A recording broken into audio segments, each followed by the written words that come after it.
की थ्योरी की लहर चल रही सभी और मोदी जी के अभियान की शहर गली में चर्चा है स्वच्छ भारत अभियान की शहर गली में चर्चा है स्वच्छ भारत अभियान की।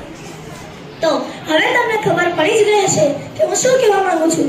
આપણે હવે આપણા ભારત દેશને સ્વચ્છ બનાવવાનો છે। ફક્ત સ્વચ્છ એટલું જ નહીં પણ સાથે સાથે સ્વસ્થ પણ બનાવવાનો છે।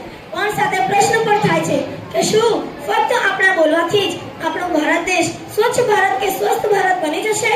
બોલો તમે નહીં ને? તો મિત્રો આપણે આપણા ભારત દેશને સ્વચ્છ કે સ્વસ્થ બનાવવા માટે શરૂઆત આપણા પોતાનાથી જ કરવી પડશે।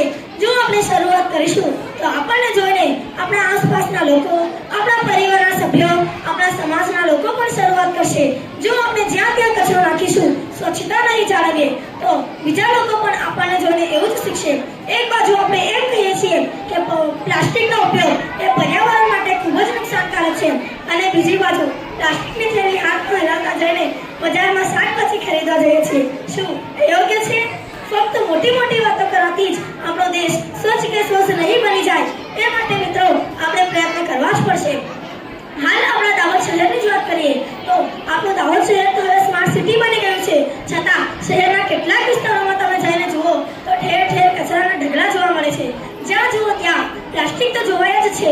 અરે પ્લાસ્ટિક આપણા શરીરને, વનસ્પતિઓને, વૃક્ષોને, જમીનને કેટલું નુકસાન પહોંચાડે છે એ જાણતા હોવા છતાં આપણે તેનો ઉપયોગ બંધ કરતા નથી। અરે નગરપાલિકાની ગાડી ઘેર ઘેર કચરો ઉઠાવવા આવે છે, છતાં ઘરની બહાર નીકળી એ કચરાની ડોલ ગાડીમાં નાખવાની દસ્તી લેતા નથી। બસ ઘરમાં કચરો દેખાયો નથી કે નાખ્યો નથી ખુલ્લામાં બહાર, ભલે ને પછી તેનાથી ઘરનું આંગણું કેમ ગંદુ ના લાગતું હોય, બસ પોતાનું ઘર સ્વચ્છ હોવું જોઈએ। દેશ સ્વચ્છ નહીં બને તો ચાલશે, પછી જાહેરમાં મંડળી ભેગી થાય તેમાં ચિંતા વ્યક્ત કરીએ છીએ કે આપણો દેશ કઈ રીતે સ્વચ્છ બનશે।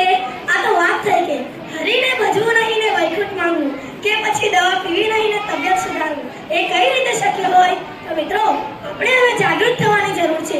આપણે હવે સમજવું જ પડશે કે अपना देश तभी साफ हो, अपना देश तभी साफ हो जब इसमें हम सब का हाथ हो। કોઈ એક વ્યક્તિના પ્રયત્નથી જ નહીં પણ સૌના સહિયાના પ્રયત્નથી જ આપણો દેશ સ્વચ્છ કે સ્વસ્થ બની શકશે।